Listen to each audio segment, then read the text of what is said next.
Hi hello. તો આજે હું બનાવું છું મારા ઘર માટે મલ્ટીગ્રેન લાડુ. તો મને થયું કે હું સાથે સાથે વિડીયો પણ શૂટ કરી લઉં.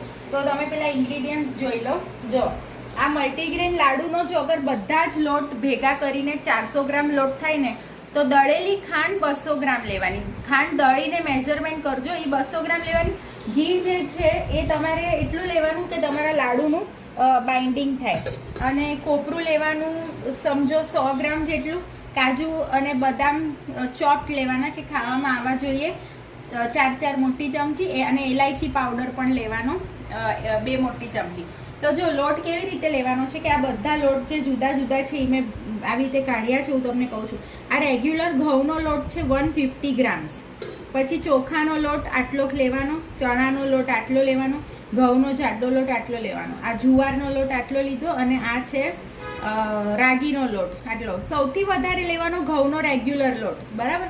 અને બીજા બધા લોટ તમારે અરેન્જ કરીને જોવાનું. આ બધું ટોટલ મારું થયું છે 400 ગ્રામ્સ.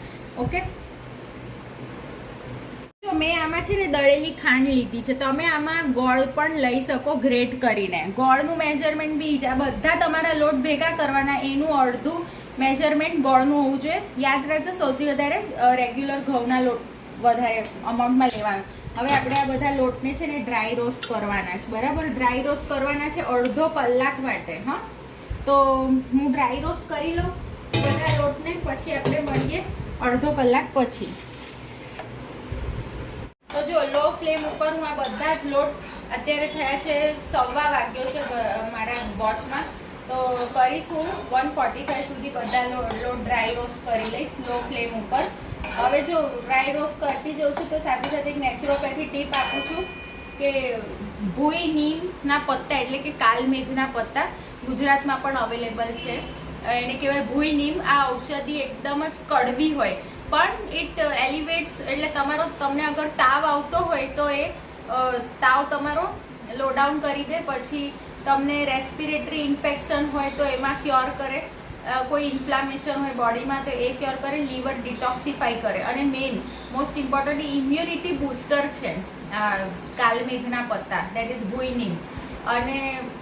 અને આ ભૂઈ નીમના પત્તા જે છે ને એ તમારી ગેસ્ટ્રિક ડિસઓર્ડર હોય તો એમાં પણ તમને સપોર્ટ કરે. હવે આપણે સાંભળો, આ જે બધા લોટ શેકવાના છે એ ક્યાં સુધી શેકવાના? લાઇટ બ્રાઉન થવું જોઈએ, પિંક નહીં, લાઇટ બ્રાઉન. તો હવે મળીએ અડધો કલાક પછી.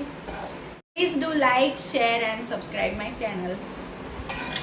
તો જો હવે છે ને એક્ઝેક્ટ અડધો કલાક થઈ ગયો છે અને આ લોટ એનો કલર પણ બદલી નાખ્યો છે, તમે જોઈ શકો છો. લાઇટ બ્રાઉન થઈ ગયો છે. તો હવે આપણે ફ્લેમ ઓફ કરી દઈએ અને આને છે ને એક તાસમાં કાઢી લેજો. કેમ? કારણ કે છે ને આ લોટ એકદમ જ રૂમ ટેમ્પરેચર પર આવી જવો જોઈએ. થોડુંક પણ ગરમ હશે ને, જો તમે દળેલી ખાંડ ઉમેરશો ને તો દળેલી ખાંડનું પાણી વળી જશે. એટલે આ લોટને છે ને કલાક જેવો એમને રાખી મૂકજો પંખા નીચે, એટલે રૂમ ટેમ્પરેચર પર આવી જાય. પછી દળેલી ખાંડ, કોઈ પણ મીઠાઈમાં તમારે જો પીસીસ કરવાના હોય કે લાડવા વાળવાના હોય ને, તો દળેલી ખાંડ જ્યારે પેલું મિક્સચર સાવ રૂમ ટેમ્પરેચર પર આવે પછી જ દળેલી ખાંડ એડ કરવાની, નહીંતર પાણી છૂટે. ગરમમાં એડ કરો ને તો. Please do like, share and subscribe my channel. Laddu એકદમ ઇઝી છે, થોડા ટાઈમ કન્ઝ્યુમિંગ છે બસ. તો જો હવે છે ને આવો 1 ચમચો ઘી લેજો અને એમાં આપણે છે ને આ કાજુ બદામને થોડા રોસ્ટ કરી લઈએ.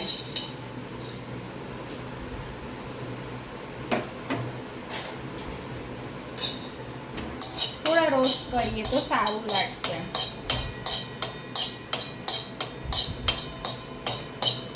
અંદર લેવાનું.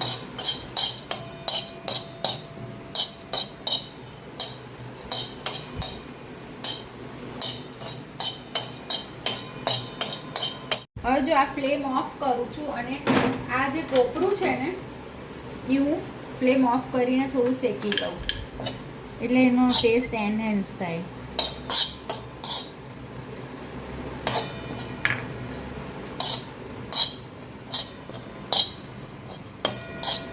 હવે જો આપણે આને લોટમાં ઉમેરી દઈએ.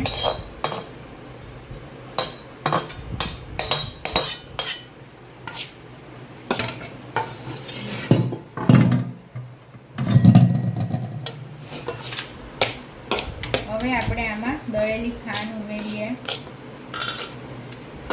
આટલી ઉમેરશું, પછી લાગે ને કે મોડું છે તો પછી બીજી દળેલી ખાંડ અકોર્ડિંગ ટુ ટેસ્ટ તમે એડ કરી શકો, પણ મેજરમેન્ટ તો આ જ છે કે 400 ગ્રામ લોટ તો 200 ગ્રામ દળેલી ખાંડ.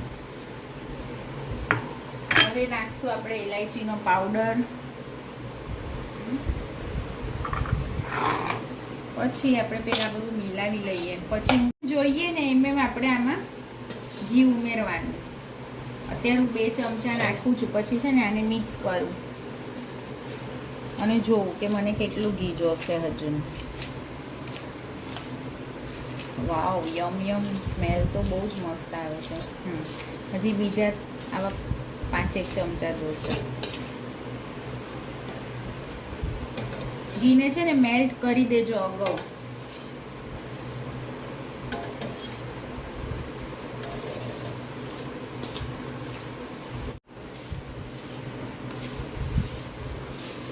હવે હું એક મોલ્ડ લઈશ અને એમાંથી હું લાડુ બનાવી દઈશ. તો મલ્ટીગ્રેન લાડુ રેડી થઈ ગયા. હું જ્યારે કરાટે ક્લાસીસ કરતી હતી ને ત્યારે મારી મમ્મી મારી માટે મલ્ટીગ્રેન લાડુ મને આપતી હતી. હું થોડું મોલ્ડ ઘીવાળું કરી દઉં. બસ જો હવે આપણે આ બધું મિક્સચર મિક્સ કર્યું અને આ લાડુ વાળું છું.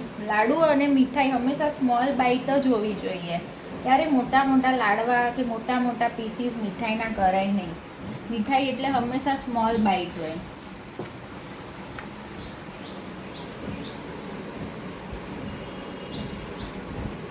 તો જો આમાંથી બન્યા છે 22 to 25 લાડુસ.